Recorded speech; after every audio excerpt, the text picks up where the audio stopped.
नमस्ते जी, welcome back to my channel. कैसे हो आप सब। तो इस वीडियो में हम डिस्कस करने वाले हैं IGNOU MEG 10 English studies in India से मोस्ट इंपॉर्टेंट क्वेश्चंस जो आपके एग्जाम में मैक्सिमम टाइम पूछे गए हैं। एंड आप लोगों में से ही रिक्वेस्ट आ रही थी कि MEG 10 के मोस्ट इंपॉर्टेंट क्वेश्चंस मैं आपको बताऊं, तो इसीलिए मैंने ये वीडियो बनाई है। ओके, तो इंपॉर्टेंट क्वेश्चन डिस्कस करने से पहले मैं आपको क्वेश्चन पेपर स्टाइल बता देती हूँ कि किस तरह का आपका एग्जाम जो पेपर है उसका पैटर्न होता है। तो आपके क्वेश्चन पेपर का जो पैटर्न है वो दो तरह से होता है। या तो आपको 3 सेक्शन दिए होंगे A, B and C, and आपको 5 क्वेश्चंस जो है अटेम्प्ट करने हैं। तो आपको फर्स्ट सेक्शन से एक क्वेश्चन अटेम्प्ट करना है, एंड जो B सेक्शन है वहाँ से आपको 3 क्वेश्चन अटेम्प्ट करने होंगे, एंड जो C सेक्शन है वहाँ से भी आपको एक ही क्वेश्चन अटेम्प्ट करना है। एंड हर क्वेश्चन आपका 20 नंबर का होता है, मतलब टोटल आपके 100 मार्क्स का ये पेपर होता है। एंड ऐसे मैक्सिमम टाइम ये होता है कि आपके सेक्शन A में 3 क्वेश्चन दिए होते हैं, तो आपको एक अटेम्प्ट करना होता है। आपको चॉइसेस भर भर के दी होती है, ऐसा कुछ नहीं है। एंड सेक्शन B में भी आपको 5 क्वेश्चन दिए होंगे, तो आपको कोई 3 वहाँ से अटेम्प्ट करने हैं। एंड सेक्शन C में आपको 3 क्वेश्चन दिए होंगे, तो वहाँ से आपको एक करना है। तो इस तरह से आपके टोटल जो है 5 क्वेश्चन आप अटेम्प्ट करोगे। एंड ये जो आपकी चॉइसेस हैं ये वेरी कर जाती हैं। कई बार ज़रूरी नहीं है कि सेक्शन A में आपको 3 ही क्वेश्चन होंगे, कई बार 4 या 5 भी दिए होते हैं। ये डिपेंड करता है कि एग्जामिनर ने आपको कितनी चॉइसेस देनी है। अदरवाइज चॉइसेस का ऐसा है कि आपको चॉइसेस होंगी ही होंगी, हर सेक्शन में होंगी। A, B एंड C तीनों सेक्शंस में दी होती है। ये है कि नंबर ऑफ क्वेश्चन आपके वेरी कर जाते हैं। तो अब हमारा जो सेकंड पैटर्न है वो तो बहुत ही ज़्यादा सिंपल होता है। इसमें क्या होता है कि आपके 8 जो ब्लॉक हैं, हर ब्लॉक से आपको एक एक क्वेश्चन आया होगा और आपको कोई 5 अटेम्प्ट करने होंगे। एंड मार्क्स वही रहते हैं, आपका हर क्वेश्चन जो है 20 नंबर का होता है, तो आपको 5 अटेम्प्ट करने होते हैं। तो टोटल आपका 100 मार्क्स का पेपर होता है। तो आपका जो क्वेश्चन पेपर पैटर्न है वो इन्हीं 2 तरीकों से मैक्सिमम जो है सेट किया गया होता है। ओके, तो अब हम डिस्कस करते हैं ब्लॉक वाइज हर ब्लॉक के जो मोस्ट इंपॉर्टेंट क्वेश्चंस हैं जो आपको एग्जाम में मैक्सिमम टाइम आते हैं।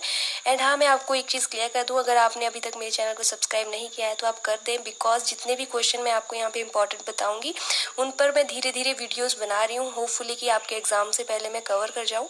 एंड अगर आपने सब्सक्राइब नहीं किया है और आपको वीडियोज़ देखनी है तो आप सब्सक्राइब कर दो, तो आपको फिर मेरी अपकमिंग वीडियोज़ की नोटिफिकेशन मिल जाएगी। ओके, तो चलो वीडियो स्टार्ट करते हैं। ओके, तो सबसे पहले देख लेते हैं ब्लॉक फर्स्ट, जिसका नाम है institutionalisation of English studies in India. इसके मोस्ट इंपॉर्टेंट क्वेश्चन जो आपको एग्जाम में पूछे जाते हैं। तो हमारा सबसे पहला क्वेश्चन है, how does English studies introduce in India. तो इसमें आपको बताना है कि इंग्लिश की एंट्री कैसे इंडिया में हुई। इसमें आपको पूरा हिस्टोरिकल ओवरव्यू देना है। एंड इसके ऊपर मैंने ऑलरेडी अपने चैनल पे वीडियो अपलोड की हुई है, आपको ये क्वेश्चन वहाँ पे मिल जाएगा। तो आपने अभी तक नहीं देखा है तो आप जाकर चेकआउट कर लेना, मैं आपको डिस्क्रिप्शन बॉक्स में लिंक दे दूंगी। ओके, तो हमारा सेकंड क्वेश्चन है, what is Raja Ram Mohan view is the role of English study in India. यानी कि इसमें आपको बताना है कि राजा राम मोहन रॉय के क्या व्यूज थे इंडियन इंग्लिश स्टडी को लेकर। एंड राजा राम मोहन रॉय के अकॉर्डिंग इंग्लिश स्टडी का इंडिया में क्या रोल रहेगा, मीन्स क्या एडवांटेजेस रहेंगे अगर इंग्लिश स्टडीज इंडिया में इम्प्लीमेंट हो। ओके, तो ये भी आपके ब्लॉक फर्स्ट का मोस्ट इंपॉर्टेंट क्वेश्चन है, इसको आपको बिल्कुल नहीं छोड़ना है। ओके, तो हमारा थर्ड क्वेश्चन है, what are the arguments used by Macaulay in his minute on Indian education to advocate the introduction of English in India. यानी कि आपको पता होगा कि जो मैकॉले हैं उन्होंने एक डॉक्यूमेंट दी थी मिनट ऑन इंडियन एजुकेशन। तो यहाँ पर आपको बताना है कि इनकी ये जो डॉक्यूमेंट है इसने किस तरह से इंट्रोड्यूस की थी इंग्लिश इंडिया में।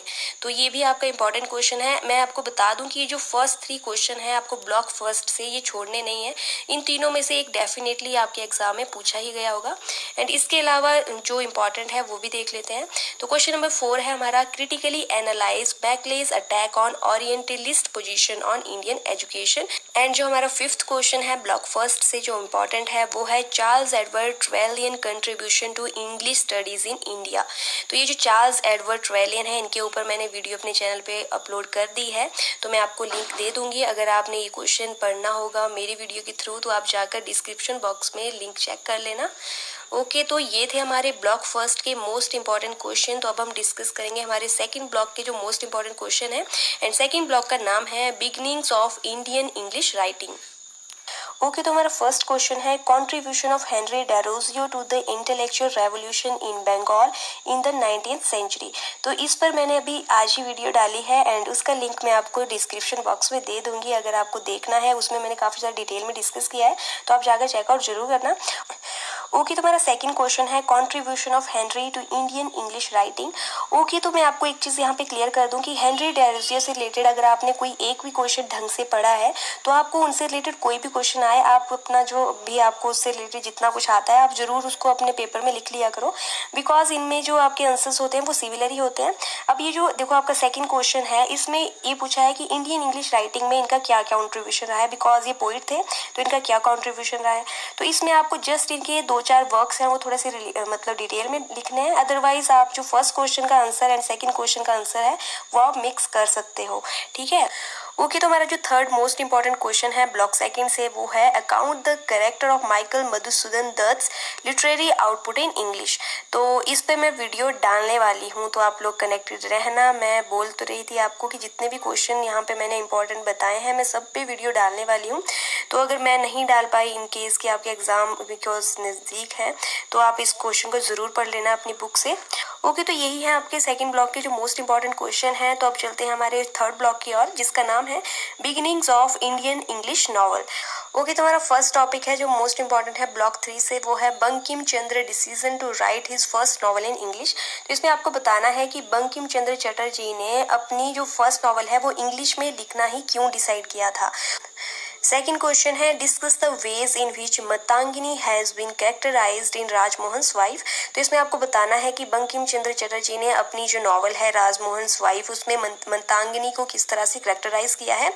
ओके, तो हमारा जो थर्ड इंपॉर्टेंट क्वेश्चन है वो है treatment of marriage in Rajmohan's wife novel, discuss it's theme. तो ये थे हमारे जो ब्लॉक थर्ड के इंपॉर्टेंट क्वेश्चन थे। तो अब चलते हैं ब्लॉक फोर्थ की ओर, जिसका नाम है डिफरेंट इंग्लिशेस। ओके, तो यहाँ से भी आपके 3 मेन क्वेश्चन बनते हैं। सबसे पहले है nativisation of English meaning in Indian context. Second आपका बनता है the term nativisation of English in the context of Indian writing. तो मैं आपको बता दूं कि दोनों ही क्वेश्चन आपके सिमिलर हैं, बस जो पूछने का तरीका है, मैंने कहा ना आपको कि इग्नू में जो क्वेश्चंस आते हैं वो आपके थोड़े से घुमा फिरा के आते हैं। तो आपको जो भी जितना भी नॉलेज होता है किसी पर्टिकुलर टॉपिक के बारे में, जैसे नेटिवाइजेशन ऑफ इंग्लिश के बारे में अगर आपको जितना थोड़ा बहुत आता है आपको वो लिख देना है, आपको छोड़ना नहीं है, घबराना नहीं है, बिकॉज कोई भी क्वेश्चन इसमें डाला होता है वो थोड़ा सा घुमा फिरा के डाला होता है।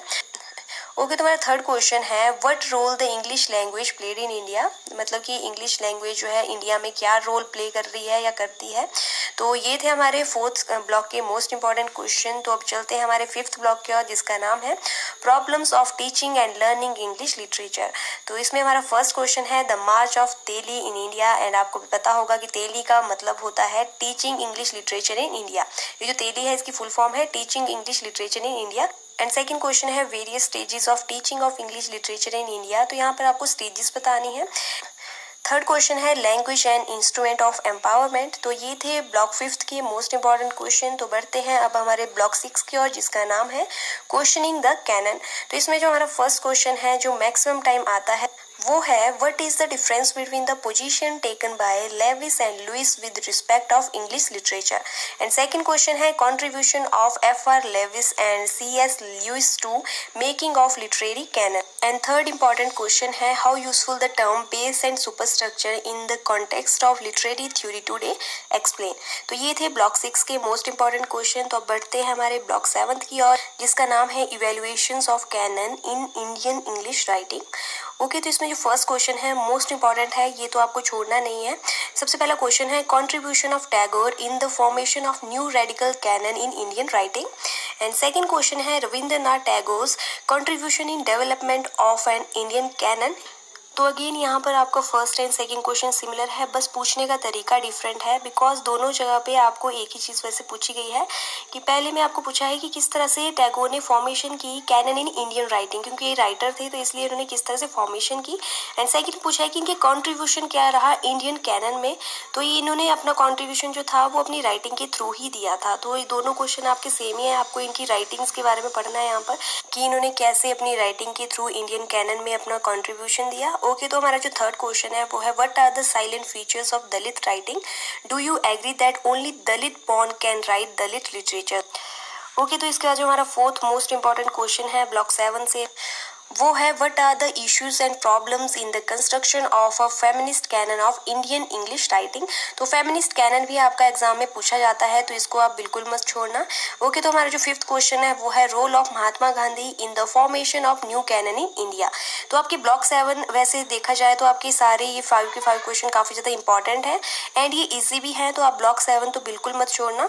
ओके, तो अब देख लेते हैं हमारे ब्लॉक 8 को, जिसका नाम है डीकोलोनाइजिंग द माइंड। तो इसमें जो सबसे पहला इंपॉर्टेंट क्वेश्चन है वो है how does Edward Said define orientalism. ये आपको नहीं छोड़ना है बिकॉज ब्लॉक 8 से ओरिएंटलिज्म पर क्वेश्चन पूछा जाता है। एंड सेकंड इंपॉर्टेंट क्वेश्चन है why Aijaz Ahmad consider it impossible to construct third world literature as a category. And हमारा जो थर्ड मोस्ट इंपॉर्टेंट क्वेश्चन है वो है What do you understand by decolonization of mind? How does it relate to literature and literary theory? Okay, तो ये थे सभी 8 blocks के मोस्ट इंपॉर्टेंट क्वेश्चन। एंड हाँ, आप लोगों के पास अगर टाइम नहीं है, अगर आप लास्ट मोमेंट पर स्टडी कर रहे हो, तो मैं आपको एक सजेशन दे देती हूँ। देखो, टोटल 8 ब्लॉक हैं एंड हर ब्लॉक से आपको कोई ना कोई क्वेश्चन मैक्सिमम पूछा ही जाता है एंड आपको 5 क्वेश्चन जो है अटेम्प्ट करने होते हैं। तो अगर आप कोई 5 या 6 ब्लॉक जो है सही ढंग से लर्न करके जाओगे तो आप इजिली एग्जाम को क्रैक कर पाओगे। लेकिन ये आप तभी करना अगर आपके पास टाइम नहीं है या आपको बहुत ज़्यादा टफ लग रहा है, तो ही आप इस चीज़ को करना। अदरवाइज आप 8 के 8 ब्लॉक पढ़ सकते हो, तो आप ज़रूर पढ़ना। एंड हाँ, अगर आपको ये नहीं पता कि कौन सा ब्लॉक इजी है कौन सा टफ है, तो मैं आपकी ये प्रॉब्लम भी सॉल्व कर देती हूँ। तो मैं आपको सजेस्ट करती हूँ कि कौन सी 6 ब्लॉक है जो कि ईजी है, जो आप इजिली कर पाओगे। तो सबसे पहले है हमारा block first, institutionalisation of English studies in India. आपको फर्स्ट ब्लॉक जरूर करना है। उसके बाद आपका सेकंड ब्लॉक है जो कि इजी है, जिसका नाम है beginnings of Indian English writing. उसके बाद आपको थर्ड ब्लॉक भी नहीं छोड़ना है बिकॉज ये बहुत ज़्यादा इजी है। इसमें आपको बंकिम चंद्र चटर्जी की नॉवल है राजमोहन वाइफ, जिसको आप इजीली कर दोगे। एंड इसके बाद जो ब्लॉक नंबर 5 है problems of teaching and learning English literature, ये भी इजी ब्लॉक है। उसके बाद हमारा 7th block evaluations of canons in Indian English writing, ये भी इजी है आपका। इसमें आपको टैगोर और जो गांधी जी हैं उनके बारे में थोड़ा सा डिटेल में पढ़ लेना आप, जैसे दलित कैनन है, बहुत ही ज़्यादा इजी है।